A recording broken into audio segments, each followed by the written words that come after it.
my name is Daria, and I'll be presenting Ringtail, Practical Two-Round Threshold Signatures from Learning with Errors. So what is a T-of-N threshold signature? Well, the idea is that the signing key is split into several shares, such that no server holds the original key. And any T out of N parties can jointly produce a valid signature for the same public key, but not T-1 parties. And even if a subset of servers are corrupted, the secret key is going to be safe. And this is increasingly urgent with NIST's recent call for multi-party threshold cryptography, which actually includes a call for additional post-quantum signatures. I'll now go over Ringtail in a nutshell. The signing protocol consists of only 2 rounds, one offline and one online. There's a 13.4 kilobyte signature size and 10.5 kilobytes of online communication for 1,024 parties. It's provably secure from standard module LWE and self-target sys assumptions in the classical random oracle model, but we do have heavy offline communication of about 600 kilobytes, though this seems to be an artifact of the security proof. I'll now go over the road to Ringtail. Generic approaches that use MPC or FHE are not concretely efficient, which is why prior work has turned to more tailored solutions. Our starting point is going to be the Raccoon identification scheme. Applying Fiat-Shamir gets you to the Raccoon signature, and then applying ingredients like T-Raccoon masking, Frost thresholdization that enables 2 rounds, and the mu-Sigel simulation, which enables a reduction to MLWE, will get us to Ringtail. Let's start off by going over the Raccoon ID scheme. We'll have a prover, Alice, which is going to have an LWE secret key, and a verifier, Bob, who's going to have the public key. Next, we're going to have a commitment that is going to first sample vectors R and E star from a Gaussian distribution, as well as a commitment that will go ahead and create as A times R plus E star, where A is going to be a public random matrix. Next, our commitment H is going to be sent over to Bob, who's then going to sample C, a challenge from a ternary distribution. Next, we're going to send C back over to Alice, who's then going to craft her response as Z equals C times SK plus R. She's going to send Z back over to Bob, at which point Bob is going to check that AZ is about C times PK plus H, and he's going to confirm that Z is indeed small.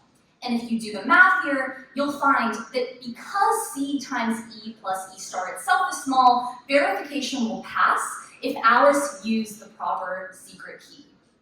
But of course, this is not a signature yet, so in order to get it to that point, prior work applies Fiat-Shamir here. So we're going to take the interactive components, and we're going to eliminate them, replacing them with a Fiat-Shamir style challenge that Alice is going to compute herself as hash of PK, M, and H. So now we have a non-interactive protocol, and it's a signature now.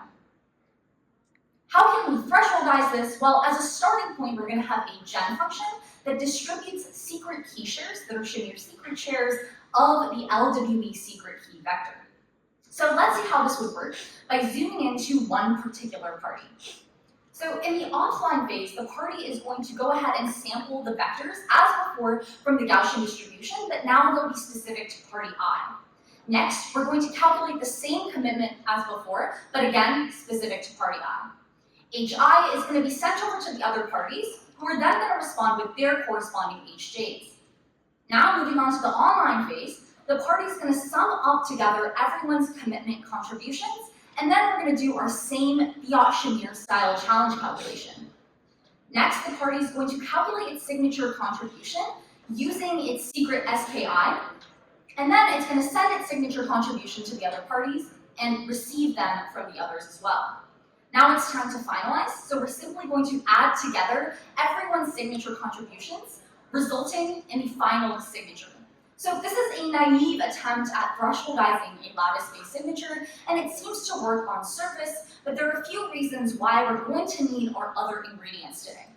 The first and primary reason is that we can have an interactive adversary that can go ahead and forge its contribution with a maliciously crafted HJ and ZJ tuple here. Our solution to this is going to be a Frost-Schnorr random linear combination. So now in our offline phase, we're also going to sample matrices Ri and Ei from the Gaussian, and we're going to craft Di instead of Hi as so. Di will be sent to the other parties who will respond with their DJ matrices. Now, in the online phase, the party's going to add together everyone's DJ contributions, and then we're going to go ahead and compute a hash, which will be a Gaussian hash of the protocol transcript up until this point. Now we're back to the commitment, but it's actually going to be computed as the product of the D matrix and U, which will make it hard for people to engineer their contributions ahead of time. We're going to have our fiat Shamir style challenge, and then we're going to have simply calculating that signature contribution. And you'll notice here that we have U incorporated as well as NI, a one-time PRF mask with a 0 share. Everything else is going to be the same. We're going to send our ZIs to the other parties, obtain the ZJ, and to finalize, we're going to add together all of the signature contributions, resulting in the final signature. This is the main idea, but you can find additional protocol details in our paper and find me at the poster session. Moving on to our implementation and evaluation, we implemented Ringtail in 1800 lines of Go, and you can find the code here. We used servers that were AWS 16 vCPU and 32 GB machines, and our baselines were T-Raccoon, which is 3 rounds in standard assumptions, and EKT, which is 2 rounds in non-standard assumptions. And we had a WAN experiment with 8 servers located geographically across the world. For our results, we found that while Ringtail's local latency and total communication costs are higher, it exhibits the best online costs out of the prior work. And we also found that for our WAN experiment with 8 parties, network latency dominates the end-to-end latency, highlighting the importance of minimizing the number of rounds. And so wrapping up here, Ringtail is a 2-round threshold signature scheme with 1 offline and just 1 online round. We have reasonable signature sizes and communication costs, and we have a reduction to standard lattice-based assumptions. Our experiment underscores the importance of message-specific round trips in the WAN setting, and as areas of improvement for future work, we'd like to reduce that offline communication complexity and have better security guarantees, like adaptive security or UC security. You can learn more about the paper here, and here is where you can find me online. Thank you.